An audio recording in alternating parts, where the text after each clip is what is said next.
வணக்கம் நண்பர்களே.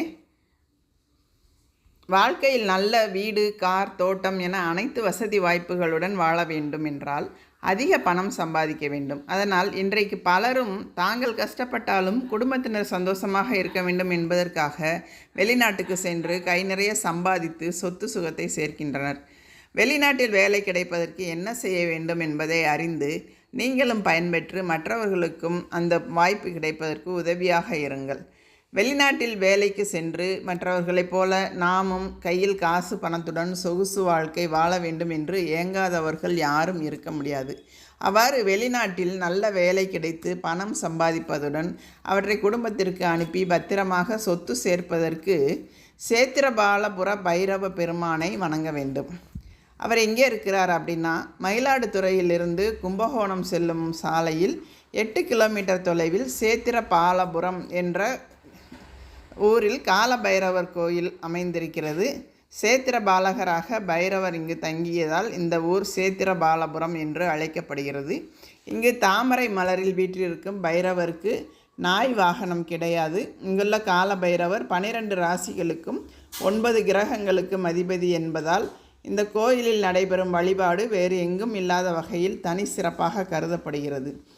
அந்த வகையில் தேங்காய் மூடியில் நெய் தீபம் இட்டு வழிபட்டால் குடும்ப நலன், காரிய வெற்றி கிடைக்கும்.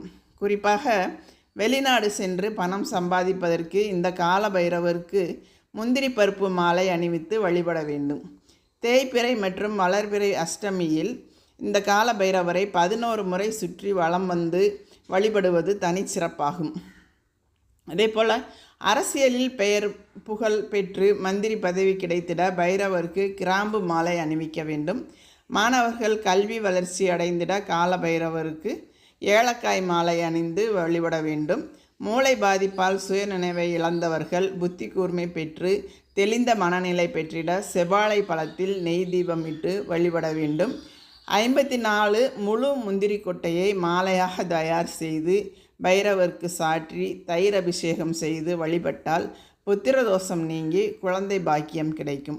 சனி திசை, சனி மகா திசை, 7.5 சனி, அஷ்டம சனி போன்ற பாதிப்புகளிலிருந்து விடுபட தேங்காய் மூடியில் நல்லெண்ணெய் தீபம் ஏற்றி வழிபட நற்பலன் கிடைக்கும். பில்லி, சூனியம், செய்வினை கோளாறுகளுக்கு பாகற்காயை வெட்டி அதில் வேப்ப எண்ணெய் தீபம் ஏற்றி வழிபட வேண்டும். வாஸ்து தோஷம், கோசாபம், பிதிர் சாபம், பெண் சாபம், தொழில் நஷ்டம், பெற்றோர் சாபம் போன்றவை நீங்குவதற்கு பூசணிக்காயில் நல்லெண்ணெய் ஊற்றி தீபமிட வேண்டும். இவ்வாறு பைரவரை வழிபாடு செய்தால் நமக்கு என்ன வேண்டி நாம் தீபம் இடுகிறோமோ அதற்குரிய பலன்கள் மிகச் சிறப்பாக கிடைக்கும். எனவே இதை பின்பற்றினால் நாம் வெளிநாடு செல்ல வேண்டும் என்றாலும் கூட அந்த யோகம் நமக்கு சித்திக்கும். முயற்சி செய்துதான் பாருங்களேன்.